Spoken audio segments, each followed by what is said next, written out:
Caption আর রান্নার style দেখে অবশ্যই আপনারা বুঝে গিয়েছেন কি রেসিপি হতে যাচ্ছে। তাহলে চলেন দেখে নিই কী রেসিপি হচ্ছে। আজ রেসিপি করে দেখাবো রামেন, কোরিয়ান রামেন আর হচ্ছে চিকেন ফ্রাই। আর এই রেসিপি দুটো করতে আমার কি কি লাগছে, কি কি দিয়ে এই রেসিপি করছি, তাহলে চলেন সম্পূর্ণ ভিডিও দেখা যাক।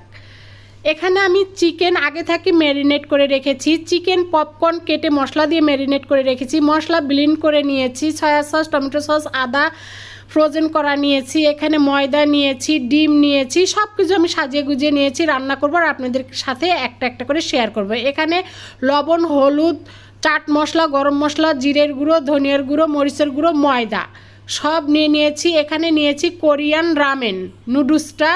তারপরে নিয়েছি চাউমিন নুডলস। আমি দুই ধরনের নুডলস দিয়ে আজকে আমি রামেন করে দেখাবো। আর সাথে তো থাকছে চিকেন ফ্রাই। এই যে দেখেন, এটা হচ্ছে কোরিয়ান নুডলস। আর চাউমিনটা দেখাবো, নুডলস সেদ্ধ করলে তখনই দেখতে পারবেন। আর এখানে সব কিছু দেখেন আমি গুছিয়ে নিয়েছি। সব কিছু এখন আমি একটা একটা করে তৈরি করে নেব। এখানে আমি ডিমগুলো আগে ফেটে নিব, তারপরে সবগুলো মশলা দিয়ে ময়দাগুলো আমি ভালো করে মিক্সড করে নেব। মিক্সড করে নাও হয়ে গেলে এই ময়দায় আমি তিন ভাগ করব। এক ভাগ গুলিয়ে নেব, এক ভাগ শুকনো রাখবো, আর এক ভাগ ঝুরঝুরা করে নেব, মানে দানা দানা করে নেব। এই যে 4টা ডিম গুলিয়ে নিয়েছি, সেই 4 ডিম দিয়ে এক ভাগ ময়দার মধ্যে আমি একটু একটু করে দিব, আর এই ময়দাটা আমি দানা দানা করে নেব, ঝুরঝুরা দানা দানা করে নেব। দানা দানা যখন হয়ে যাবে আর এক ভাগ ময়দা আমি গুলিয়ে নেব। যেটুক ডিম বেঁচেছে ওই ডিমের মধ্যে আরেকটু পানি দিয়ে ওই ময়দাটুকু আমি গুলিয়ে নেব। আমার কিন্তু সব কিছু রেডি হয়ে গিয়েছে। আর এই চিকেন ফ্রাইয়ের মধ্যে আমি কি কি মশলা দিয়েছি, অনেকে আছে চিকেন ফ্রাইয়ের মধ্যে ম্যারিনেট করে না, বাহিরের দেশের মানুষেরা, বা আমরা বাঙালি জাতি আমরা মশলা ছাড়া কিছুই বুঝি না। এখানে কিন্তু আমি কড়াইয়ের মধ্যে তেল দিয়ে দিলাম, হাই হিটে গরম করে নেব। নিয়ে চিকেন পপকর্ন আমি কেটে মশলা দিয়ে ম্যারিনেট করে নিয়েছি, ওর মধ্যে সামান্য একটু ময়দা দিয়ে এগুলো আমি মুসমুসা করে, মানে কালার বেশি হওয়ার আগেই নামিয়ে নেব। আর যেটা বলছিলাম সেটা হচ্ছে চিকেন ফ্রাইয়ের কথায় মশলা দিয়ে ম্যারিনেট করেছি। আদা, রসুন, মরিচ, ধনিয়ার গুঁড়ো, জিরের গুঁড়ো, টমেটো সস, সয়া সস, ডিম, তারপরে কর্নফ্লাওয়ার, এগুলো দিয়ে আমি মেখে নিয়েছি। মেখে নিয়ে আমি 2 দিন ম্যারিনেট করে রেখেছিলাম। 2 দিন পর কিন্তু আমি চিকেন ফ্রাই করতে আসছি। আর আপনাদেরকে যে দেখিয়েছিলাম যে ময়দা আমি 3 ভাগ করে নিয়েছি। এই যে দানাদার ময়দা, প্রথমে আমি সাদা ময়দাতে চিকেনগুলো কোট করে নিয়েছি, দ্বিতীয়বার গোলানো ময়দার মধ্যে কোট করে নিয়েছি, তৃতীয়বার আমি এই দানাদার ময়দার মধ্যে কোট করে নিলাম। আমি চিকেনটা 3 বার কোট করেছি। দেখেন এখানে এই ব্যাস, আমি এটা দ্বিতীয় ব্যাস ভাজছি।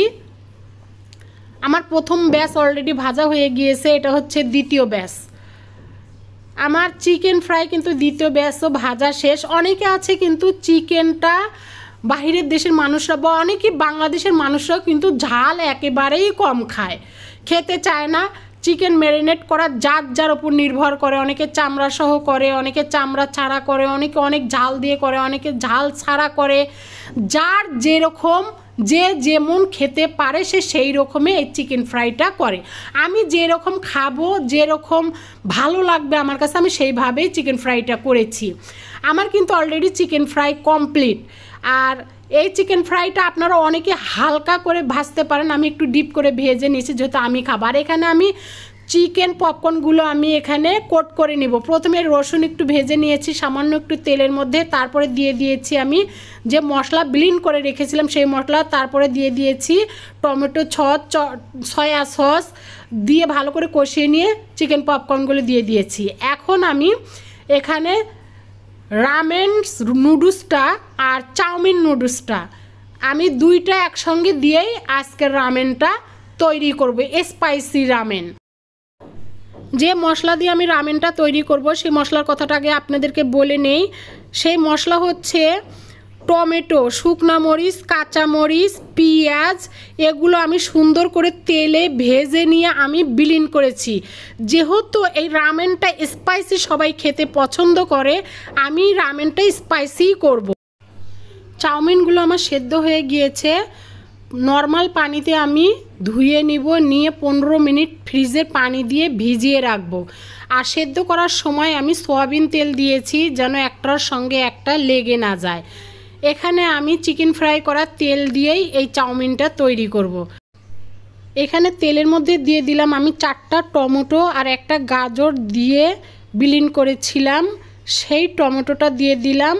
আর শুকনা মরিচ, টমেটো, পেঁয়াজ ভেজে যে আমি মশলাটা বানিয়েছি সেটা আমি 2-2.5 টেবিল স্পুনের মতো দিয়ে দিলাম।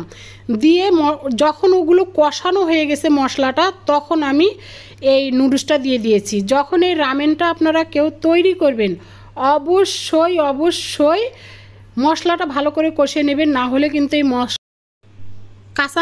কাঁচা মশলা গন্ধ করবে। নুডলস দেওয়ার আগে অবশ্যই মশলাটা ভালো করে কষিয়ে নেবেন, না হলে খেয়ে মজা পাবেন না। আমি 10টা ডিম গুলিয়ে নিয়েছিলাম, সেই 10টা ডিমের মধ্যে 5টা ডিম সুন্দর করে ভেজে টুকরো টুকরো করে নিয়ে নুডলসের মধ্যে দিয়ে দিয়েছি। আর সেই চিকেন পপকর্নগুলো এই নুডলসের মধ্যে দিয়ে দিলাম। সুন্দর করে যখন মিক্সার হয়ে যাবে তখন আমি আমার মন মতো পরিবেশন করব। আর এই পরিবেশন করার জন্য আমি আরও 5টা ডিম এইভাবে বড় একটা তাওয়ার মধ্যে ভেজে নিয়ে প্লেটের মধ্যে রেখেছি, তার উপর আমি এই নুডলসগুলো দিয়ে দিলাম। এই রামেনটা সাধারণত ঝোল করে খায়, কিন্তু যেহেতু আমি খাবো, আমার ফ্যামিলি খাবে, আর অনেকগুলো রামেন ঝোল করে রান্নার প্রশ্নই আসে না। আমি আমার মতো করে রান্না করেছি, যেহেতু এই রেসিপিটা আমি খাবো, আমার ফ্যামিলি খাবে, এই জন্য আমার মতো করেই রান্না করেছি। যাদের কাছে ভালো লাগলো ভিডিওটা তারা অবশ্যই লাইক কমেন্ট শেয়ার করবেন। আর ভিডিও করতে গেলে অনেক ভুল ত্রুটি হয়ে যায়, ভুল মাত্রই মানুষের, ভুল ত্রুটি হলে ক্ষমার দৃষ্টিতে দেখবেন। ভিডিওর মধ্যে আপনারা কোথায় কোথায় ভুল পান আমাকে কমেন্ট বক্সে অবশ্যই জানিয়ে দেবেন, আমি শুধরে নেওয়ার চেষ্টা করব। আর কোন কোন রেসিপি আপনাদের ভালো লাগে, কোন কোন রেসিপি দেখতে চান আমাকে কমেন্ট বক্সে জানাবেন, আমি করে দেখানোর চেষ্টা করব। আর ভিডিওটা ভালো লাগলে টাইম লাইনে শেয়ার করে রেখে দিবেন, ভিডিওটা খুঁজে পেতে কষ্ট হবে না। ধৈর্য সহকারে দেখার জন্য অসংখ্য ধন্যবাদ।